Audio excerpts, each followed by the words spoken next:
All right. I thought you said it was a drive-through, not a walk-through. Apparently it was supposed to be a drive-through, but we're going to do it a little different today. So I'm here with Paul Copcutt. We're about to grab a coffee.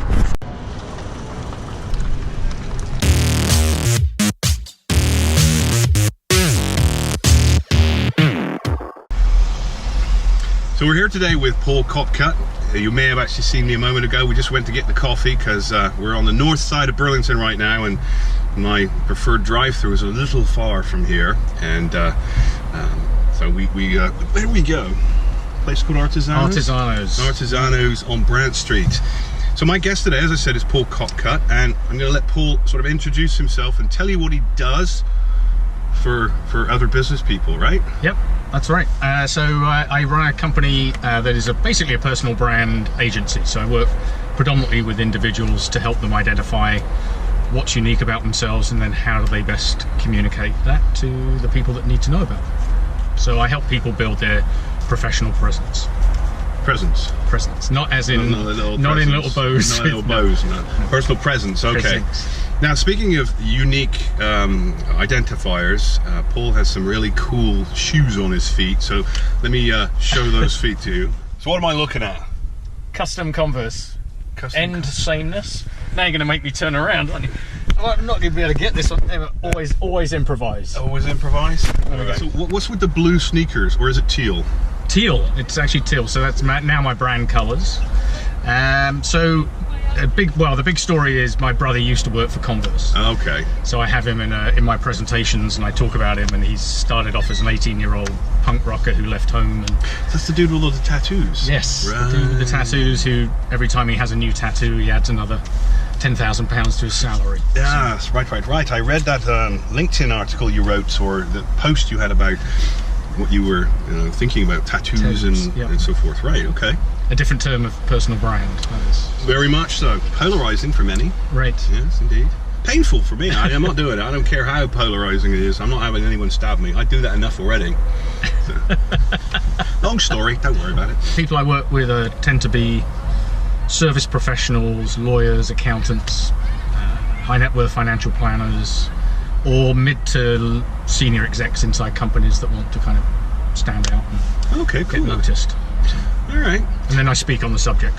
You do, and I think we've shared the stage on, I think once, maybe. At least once or twice. Yeah, once or twice. Yes. You speak very well on stage, by the way. It's the British accent. It really helps us. I know. I know. It really ups the fees, doesn't it?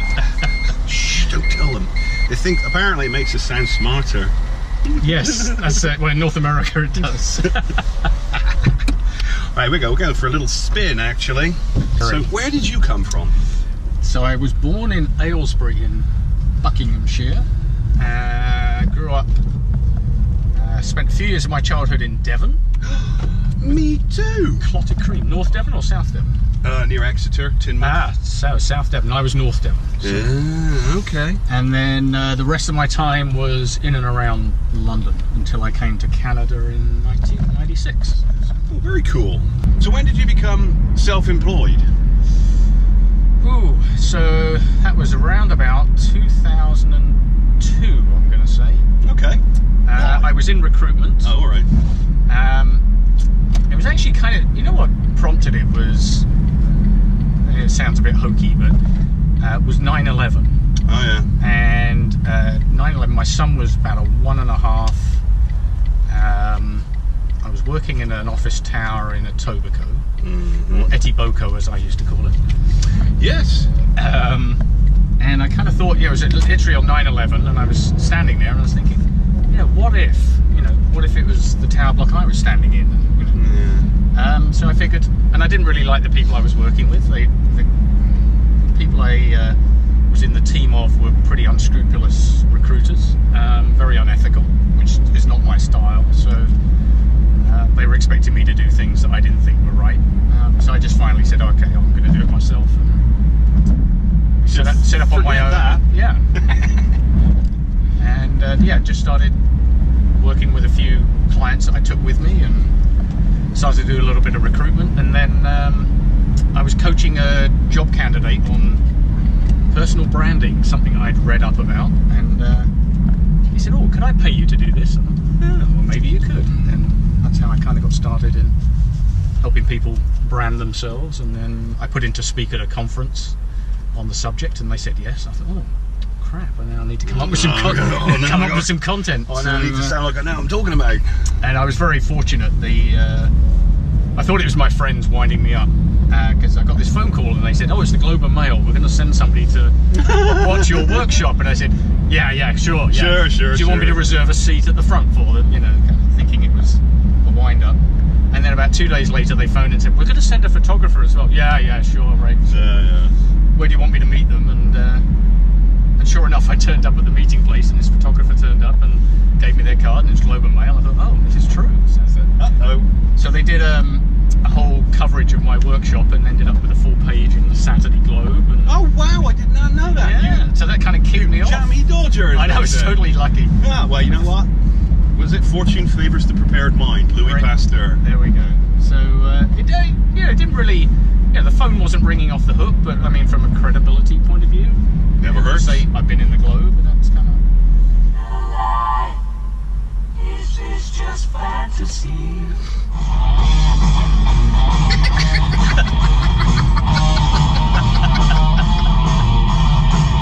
All right. So, and there's a bunch of questions. I can't remember all of them, but there's a couple in there that stick with me. One of them is so personal branding and what you do now. So you moved away from the recruiting per se, so it's more about the personal branding. So why don't you tell me and our viewers maybe one or two things that they might think they know about personal branding, but they're probably doing, or they probably got it wrong. Well, okay, so my biggest pet peeve about when I see people talking about personal brand is social media. So social media is your personal brand, and that's not the case. Social media is a form of communication for your personal brand. It's a channel. It's a channel. Right? Yes, it's not the thing itself. It's not the be all and end all. So it's like saying having a telephone, right? I have a telephone, therefore it's my personal brand. No, it's how you use it, right? Right. So getting very clear about what your brand is before you even think about how you're going to communicate it or where you're going to communicate it is one of the, I think, big myths that people have. Is they think, well, I've got a Twitter account, a Facebook account, and therefore I have a personal brand. No, you don't. Everybody does have a personal brand, whether they know it or not. Whether they know it or not, that's the key, is understanding what that brand is, and then more importantly, managing what it stands for and managing it. Who are you trying to reach with that? So that's true. It's great to be on Facebook, but if your target audience isn't hanging out on Facebook, that's a waste of time. So. Yes, understood. Very much so. So really, part of what you're saying, if I'm hearing you right, is getting clear on your marketing and communication. It's like, who do you serve, or whom do you reach, what's your target market, and then what's your message to them? Yeah, so who are you? Right. What is it you do? Right. Who do you do it for? And why the hell should they care? Yeah, that one's a big one. Yeah. Why should they care? Right. Actually, I love that. There's there are these three questions that I'll often ask, when I'm being an English person, I'll often say, to clients, and they'll give me things like, oh, we do free quotes, we've been in business 20 odd years and all the rest of it, and I wait for a pause in the conversation, and I'll say, okay, so there's these three questions that I'll often ask if I'm creating marketing, and they say, okay, what are they? And I go, 1, so what? And they're like, oh, that's not a question. I went, well, try something. They say, well, we do free quotes, and I'm like, so what? Right? And then they're like, oh, okay. And then they say, well, we've been in business 20 years. I'm like, who cares? It's like, really? Who cares? Oh, no. I get what you're trying for, but who cares? And then the last one is, we do good work, we care about our customers. And my response to that is, well, I should bloody well hope so. So it's like, so what? Who cares? And I should bloody well hope so. Try it, any aspect of your business, make your statement, and then pick one of those three and see how it actually undermines it. If you don't feel that it's completely compelling, you need some work. You might want to have a chat with Paul here, right? So, yeah. So you could apply that to a personal brand, equally so. I'm in trouble then. So what do you do, James? I don't know. What day of the week is it? So what? Yeah. All right. So what? Yes. I help people. I should hope so. Yes. Not quite. In fairness, though, it is actually pretty hard to get clear. I mean, most entrepreneurs, myself included, we do what we do because we want to help people. Of course, we want to make money, but we do it because we want to help people. And so, if you're kind of a semi-talented human being, you probably can do more than one thing, which can be really, really problematic. Yeah, I find a lot of people, it's usually the things that you don't even necessarily see as a strength. Are usually the things that people don't leverage enough. So the things that you do so naturally and so well that you're not even consciously thinking of doing it, that's usually the thing you should be doing more of and shouting about it, versus just saying, oh yeah, well I do that, of course I do that, I do that all the time. Yeah, well that's usually why somebody's interested in you, or they want to use you or hire you. Yeah, so I have a assessment that I use with clients, which is a 360 assessment, but it's not like a corporate 360 that you might remember from corporate times. Yeah. So this is it's anonymous, so people can be honest, and basically asked, what words would you use to describe this person? What skills do you think they have? What's their greatest strength and why? What's their greatest weakness and why? And then you get a chance to be compared against objects. So you choose 2 out of the 4. Yeah, what car are you? What cereal are you? Well, that's a joke. I'm driving around in a Smartcar. What breed of dog, or what household appliance? So you choose, you as the person that's asking for feedback. A Shih Tzu. A Rottweiler. I'm not a Rottweiler. Yeah, so you pick 2. Yeah. So yeah, don't be like one client was described, household appliance was described as a beer fridge. Oh dear. Not a good one. But yeah, it's tough when you're trying to look at yourself. I mean, what words do people use to describe you? Likeable, funny, or humorous sometimes. Honest. Did you pay these people? I did. Please fill in my survey, and there'll be $10 at the end. $10 Amazon card. Cheap date. So we're almost back where we started. I know you're a busy fellow, and you've got things to do, and you've got people to save. People to save. Brands to save. Brands to save. I'm a brand saver. That's right.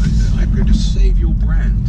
So, how do people get in touch with you? How do they get in touch? So 2 best places, my website, paulcopcutt.com, COPCUTT.com, or LinkedIn. Spend most of my time, if you're going to be online, that tends to be the network I spend the most time on. So. LinkedIn. So it's all LinkedIn predominantly now, is it? 550 million people. Not that they're all active. No. Some of them are retired. Some of them have actually made a lot of money because of Paul. There we go. All right, so they can get you on there. They can reach you on your website. Yep. Or email paul@paulcopcutt.com. Perfect. There you go. Are you doing any special promotions or anything right now that they, No. People are interested in that personal brand audit. Oh yeah. The assessment. Yep. I normally do a whole thing with it for about 500, and it is on special on my website at the moment at 250. So that would include the assessment, or actually 2 assessments. There's another one I use with people, and then that would also include a pre-call just to get you set up and ready for it, and then a 1-hour debrief of all the assessments and how you can use it. And if they mention this interview, you'll charge them 1,000. And if I'll charge double. That's right, charge double. And seriously, he's charging a lot less than he normally does. Okay. I shall give. There we go. I'll give James. Anybody that watches this that comes and mentions James Birchall, I'll give an extra $50 off. There you go. That was pretty cool. And do I get any of that? Yes. Of course. It's a side hustle. No. You know what? I don't profit from any of this. I just kind of get a kick out of helping local businesses, and I've known Paul for a while, and as you can see, we get on quite well. And you're not obviously seeing the entire interview because you don't have that much time. I've been here for 3 hours. It's like, get me out of here. Let me out of the car. He's put the kiddie locks on. Tuck and roll. Yes, as we go around the corner, I've got to slow down a little. But yes, it's always a pleasure, and thank you ever so much for taking the time. You. Pleasure. Yes. Always. All right. I think that's it. Keep calm and carry on. Get the hell out of my car. Yeah.